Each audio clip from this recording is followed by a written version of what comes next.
Hello dear parents, कैसे हैं आप सब। मैं डॉक्टर दीपक चतुर्वेदी भोपाल से आपके और आपके बच्चों का डॉक्टर।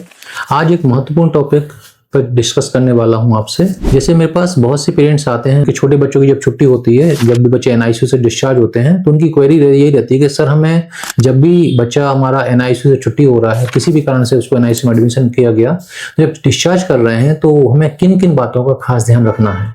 तो फ्रेंड्स, आपको 3-4 चीजों पर ज्यादा ध्यान रखने की जरूरत होती है। जैसे कि जब बच्चा छोटा है, एनआईसीयू से बच्चे की छुट्टी हो रही है, तो बच्चे का पहले तो हाइजीन मतलब साफ सफाई। दूसरा, बच्चे का जो टेम्परेचर है, बच्चे का जिस रूम में रहेगा उसका टेम्परेचर कैसे क्या रखना चाहिए। तीसरा, बच्चे की फीडिंग, बच्चे का खान पान क्या रखना है। और चौथा, बच्चे को कब दोबारा डॉक्टर के पास दिखाने जाना है फॉर द वैक्सीनेशन और रूटीन विजिट। तो पहली चीज है कि बच्चे की जो हाइजीन या उसकी जो साफ सफाई वो कैसे रखनी है। तो सबसे इंपॉर्टेंट है कि बच्चा एनआईसीयू से छुट्टी हुआ है और छोटा है बच्चा, तो ऐसे छोटे बच्चों की जो इम्यूनिटी रहती है बहुत पुअर रहती है।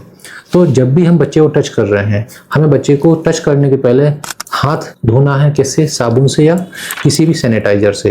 मतलब पहले साबुन से धो लिया, उसके बाद हमने उसको प्रॉपर्ली सैनिटाइज कर लिया, फिर हाथों को पोंछ लिया और तभी बच्चे को टच करना है।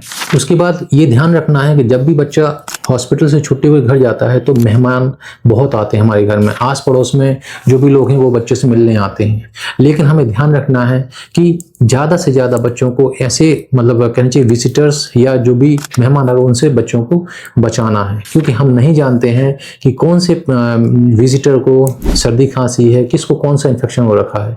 और हमारे बच्चे की इम्यूनिटी वैसे भी पुअर है, तो बहुत ज़्यादा विजिटर्स अलाउ नहीं करने हैं।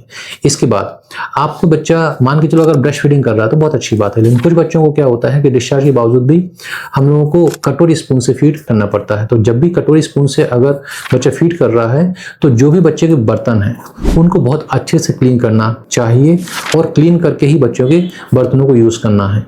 इसके बाद ये भी देखा जाता है कुछ बच्चे को जैसे या तो फॉर्मूला दिया जाता है या एक्सप्रेस्ड मदर मिल्क दिया जाता है। तो एक्सप्रेस्ड जो भी हम लोग मदर मिल्क यूज कर रहे हैं उसका जो रख रखाव है वो बहुत अच्छे से होना चाहिए, प्रॉपर और हाइजीनिक वे से होना चाहिए। इसका बाद सेकंड पॉइंट है हमारा कि जो बच्चे जिस रूम में रह रहा है या जिस बच्चे को हम बच्चे को जिस रूम में रखेंगे तो उस रूम का टेम्परेचर या बच्चे को कपड़े कैसे पहनाएंगे। तो सबसे जरूरी है कि बच्चे के सिर को आपको कवर करके रखना है।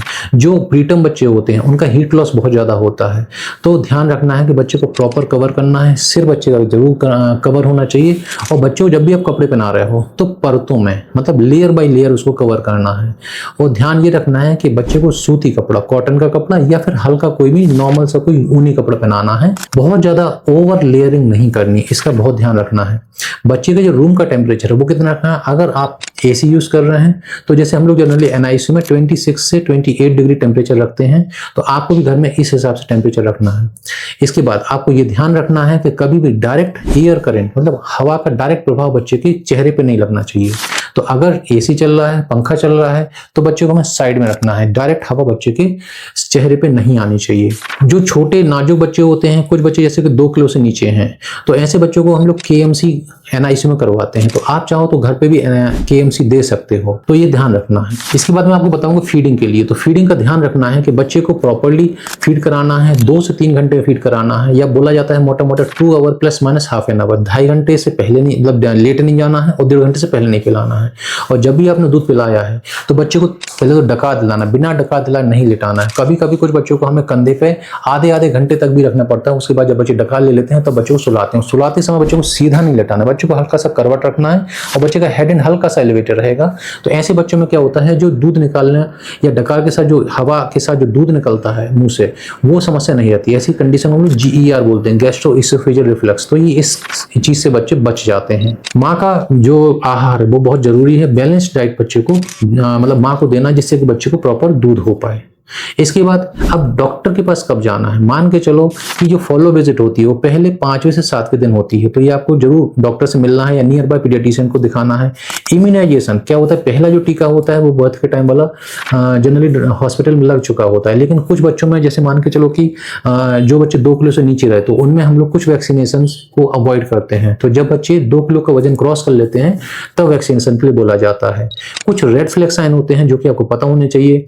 कि अगर आपका बच्चा दूध कम पी रहा है, बच्चा सुस्त हो रहा है, बच्चा ठंडा पड़ रहा है, या बच्चे का कलर जो है वो डिस्कलरेशन मतलब ब्लूइश डिस्कलरेशन हो रहा है, तो ऐसे में ये इमरजेंसी सिचुएशन होती है। आपको तुरंत नियर बाय किसी भी बच्चे के डॉक्टर को जरूर अपने बच्चे को दिखाना है।